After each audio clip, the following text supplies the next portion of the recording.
todo mundo. Eu sou a Thaís Lapa, Thaís de Souza Lapa, sou atualmente professora da Universidade Federal de Santa Catarina e presido agora na gestão de 2024 de 2025 a Associação Brasileira de Estudos do Trabalho, e estou muito feliz por esse convite da Daniele Barbosa para participar desse projeto tão bacana, né? E essa oportunidade de falar sobre o meu livro. O livro se intitula O Gênero do Trabalho Operário. Trouxe a versão física para mostrar com essa capa aqui, da qual também me orgulho muito, que é feita pela Camila Bittoni, uma socióloga do trabalho daqui de Florianópolis, também vinculada à Federal de Santa Catarina. Bom, eu acredito que seria bacana partilhar, né, e aceitei esse convite com muita alegria, com a possibilidade de partilhar alguns dos resultados da pesquisa, né, que desenvolvi, que foram sintetizados nesse livro. Esse livro é fruto, basicamente, da minha tese doutoral, de título homônimo,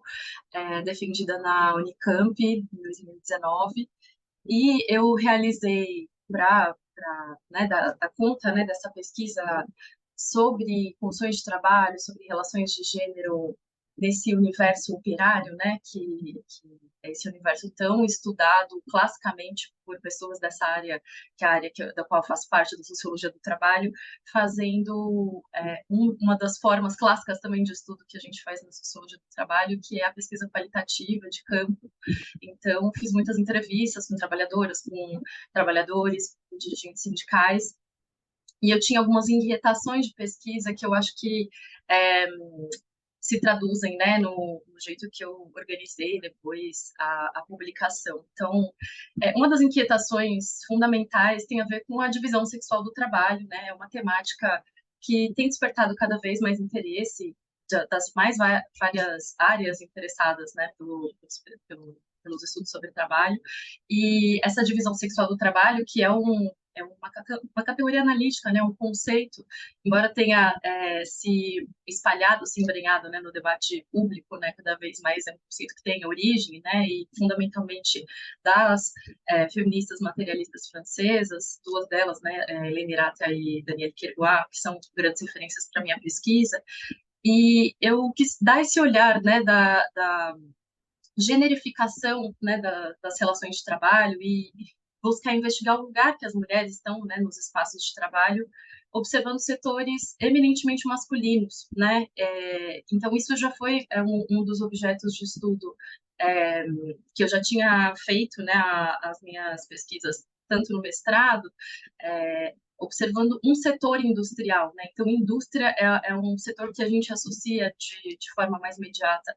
ao universo masculino, mas eu já tinha ido buscar um dos setores masculinos, né, e um dos setores metalúrgicos, né, dessa atividade industrial que fosse o menos masculino, ou seja, que tivesse a menor presença de homens e a maior participação de mulheres, que era o setor eletroeletrônico. E esse setor eletroeletrônico, nessa pesquisa de mestrado, já tinha me trazido muita riqueza de informações e inquietações sobre o fato de que a indústria pode ser um lugar onde você consegue, né, um tipo de emprego melhor do que a maioria, né, para a população da classe trabalhadora, só que quando são os empregos ofertados para as mulheres, aparentemente, né, essa é uma das conclusões que eu intuía que ia chegar e se consolidou, quando são os empregos pensados como empregos feitos ou adequados para as mulheres, são empregos pior remunerados, pior valorizados e tudo mais. Então, essa questão que continuou ressoando depois de eu já ter feito uma pesquisa específica sobre o setor eletroeletrônico foi o que eu continuei desenvolvendo no estudo que deu origem a esse livro, O Gênero do Trabalho Operário, quando eu fiz uma comparação, né, entre dois setores, dois segmentos, né, do setor metalúrgico, que são o segmento automotivo e o eletroeletrônico. E vou pensar que algumas das coisas que eu acho que podem despertar interesse, né, dos resultados de pesquisa que eu obtive fazendo uma comparação não só entre dois segmentos industriais, mas dois segmentos industriais enraizados em regiões muito importantes, né, para a indústria brasileira. Então, um muito clássico, né, que é o setor automotivo instalado na região do ABC Paulista, e o setor eletroeletrônico, que é fruto, inclusive, de uma relação, em alguma medida, né, com a expansão da indústria para os interiores paulistas. Então, no interior de São Paulo, na região principalmente de Campinas, mas também de Sorocaba e vizinhanças, que é um lugar onde eu identifiquei como um polo de concentração da indústria eletroeletrônica. Então, a pesquisa parte dessa discussão muito ampla sobre desenvolvimento local, desenvolvimento industrial local.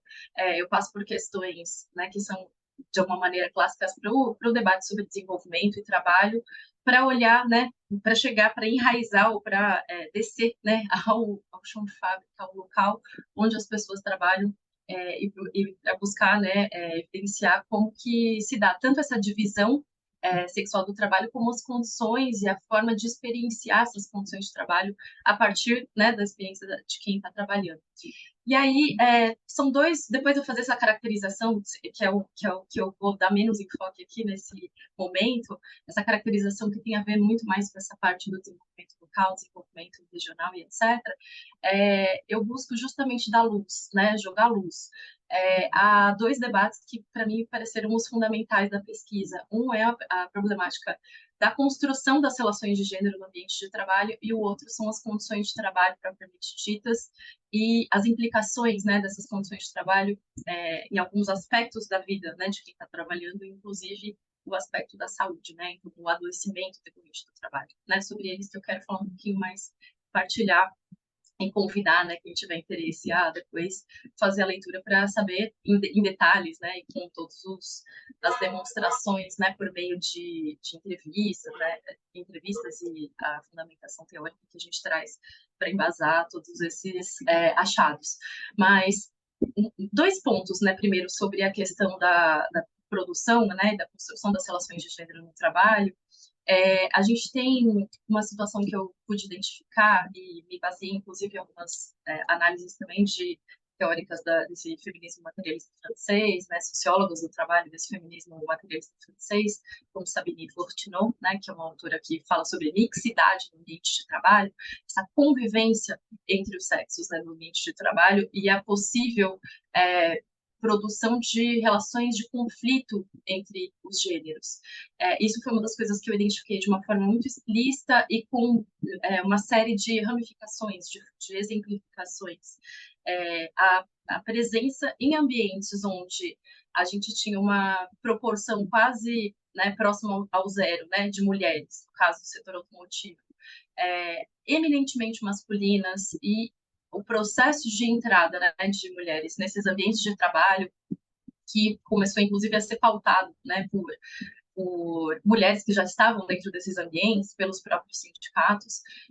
e o processo depois que a gente tem uma quebra da discriminação, ou seja, né, o fato desses ambientes serem eminentemente masculinos por uma certa proteção, né, dos próprios homens, isso é uma das coisas também que eu identifico,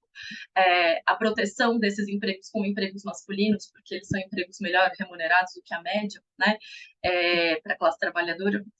E o processo de ingresso das mulheres é um processo muito árduo, né, onde as mulheres vivenciam muitas hostilizações, muitas formas de tratamento violento, boicotes, né, questões que não têm a ver só com não tem a ver só com o exercício do trabalho, mas com com um incômodo com a presença do sexo feminino no ambiente de trabalho. Então, desde vou dar poucos exemplos, né? Eu poderia dar muitos, mas assim, só para não estender, desde hostilizações de escrever palavras de baixo calão nos armários das mulheres, até boicotar a sua possibilidade de exercer algum tipo de trabalho passando informações equivocadas. Então, aquela forma solidária que às vezes uns têm com os outros, né? Com colegas novos. Isso não acontecia com as mulheres. Até boatos de conotação sexual sobre a conduta das mulheres e a própria questão da promoção ou do alcance de melhores postos de trabalho nunca ser atribuído a uma capacidade que as mulheres efetivamente tivessem, mas sim como se fosse uma recompensa por algum favor sexual. Então, as mulheres, né, tinham muita tinham que ter muita persistência para continuar em ambientes de trabalho onde você tivesse sujeito a esse tipo de violência sexista tão continuamente. E um outro ponto, né, desse tópico gênero, digamos assim, né, no ambiente de trabalho que eu analisei, foi a problemática da desigualdade salarial entre os sexos, que é muito evidente, né, inclusive na comparação global, né, entre os setores, esses dois segmentos,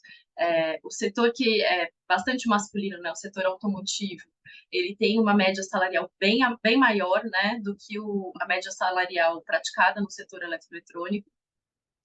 Isso foi também uma das motivações de eu querer fazer essa comparação entre os setores, mas então tem uma diferença global, né? Qualquer mulher que trabalhe, mesmo que nos postos mais elevados, né, de trabalho numa atividade eletroeletrônica, que inclusive é a atividade das indústrias que produzem celulares, iPhones, né, tablets, esses recursos que são usados para outros trabalhos, inclusive esses plataformizados que são tão estudados hoje em dia. São essas mulheres que ganham muito mal, né? Que ganham salários muito rebaixados, muito próximos ao salário mínimo, né? Enquanto elas frequentemente são chefes de famílias, com esses salários que elas têm que sustentar uma casa. Mas tem um problema também que eu identifiquei, que eu achei, né, bastante significativo, principalmente porque se faz, né, hoje em dia, mais debates do que se fez antigamente sobre essa questão da disparidade salarial e o quanto que ela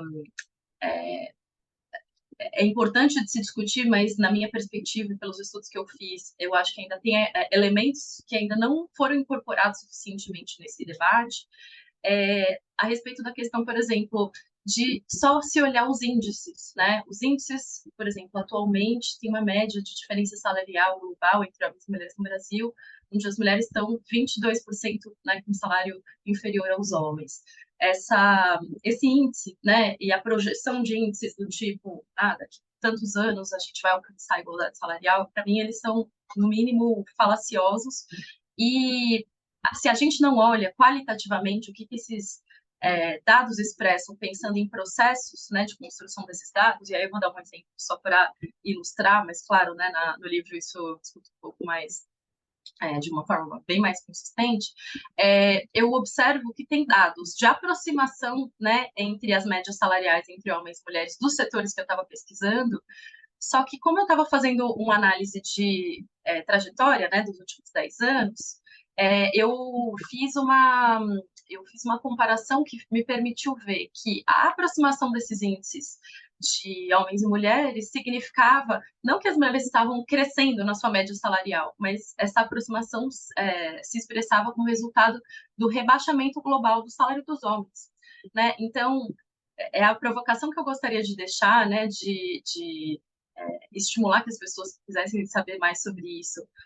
É uma das coisas que eu trabalho no livro, a gente questionar esses falsos alcances, né, da liberdade quando a gente está falando de diminuição de índices, né, de desigualdade salarial, quando a gente estiver pensando nisso, sem observar o que é o movimento geral e a relação que existe entre a movimentação no mercado de trabalho dos salários masculinos e dos femininos, que a gente desejaria que a gente tivesse uma valorização salarial feminina, mas sem contar com a desvalorização salarial masculina. Isso lá, no caso, tinha a ver com um problema de, inclusive, demissões em massa de homens que estavam em cargos que eram melhor remunerados. Então, no global, a gente está tendo um rebaixamento salarial. Só que se o rebaixamento salarial global de categorias masculinas tem, num ponto ali recortado, né, saliente, algumas mulheres ganhando mais, isso não é representativo para todo da classe trabalhadora. Então, é esse estímulo e esse convite a debatermos com um pouco mais de cuidado, né, esses temas a respeito da igualdade salarial. Isso, né, que eu trabalhei no livro, no gênero do trabalho operário, dentro de um capítulo que se chama Condições de Trabalho, procurei caracterizar essas condições de trabalho fazendo essa diferenciação, né, pela divisão sexual, né, os lugares que as mulheres e os homens ocupam. E tem uma característica muito comum, que inclusive é uma característica partilhada, quando a gente está falando do segmento automotivo e eletroeletrônico. O tipo de trabalho que é feito pelas mulheres é muito parecido, né? Mesmo sendo atividades, né? Montar um carro, montar um celular, né? Pode parecer muito diferente, mas o lugar onde as mulheres estão tem características, né, na sua atividade laboral parecidas, que estão relacionadas a serem trabalhos repetitivos, trabalhos que demandam uma atenção e uma acuidade visual muito intensa, trabalhos monótonos, trabalhos que exigem cuidado no sentido, né, do que é chamado de delicadeza, né, então você não pode ter muita força para fazer certos encaixes, senão você quebra as peças, né, amassa as peças e etc. Você trabalhar desde componentes muito finos até trabalhar com películas de vidro no carro. E o que acontece? Isso faz com que essa atividade, sendo ela repetitiva, feita de uma forma intensiva, sem pausas suficientes, né? Então, e controles por meta, né? Uma série de questões que também são organizacionais, né? Dos ambientes de trabalho. Isso faz com que existam certos tipos de adoecimento que acabam sendo muito frequentes entre o trabalho feito pelas mulheres. Então, são trabalhos que têm uma atribuição que também, né, existe muito uma visão distorcida de que são trabalhos leves, né, você trabalhar com uma pecinha minúscula, encaixando ela no celular, pode parecer uma coisa muito leve, mas se você faz isso 2, 3 mil vezes por dia, de uma forma repetitiva, usando esse movimento de pinça ou fazendo alguma movimentação, né, pelos punhos, de uma forma, né, apertar pistolas de cola e etc., milhares de vezes por dia, isso ocasiona doenças, tanto lesões por esforço repetitivo, como doenças osteomoleculares relacionadas ao trabalho, além de outras, né, que estão relacionadas numa perspectiva combinando, né, a saúde física com a psíquica, né, essa pressão muito forte, né, que existe. Então,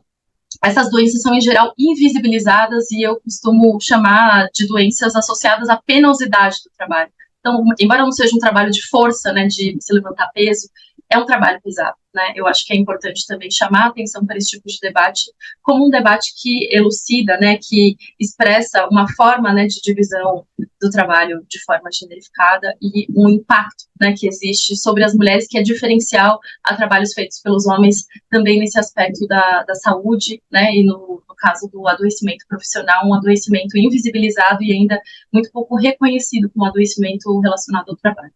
Com isso, encerro e deixo, né, espero que seja instigante, né, para outras pessoas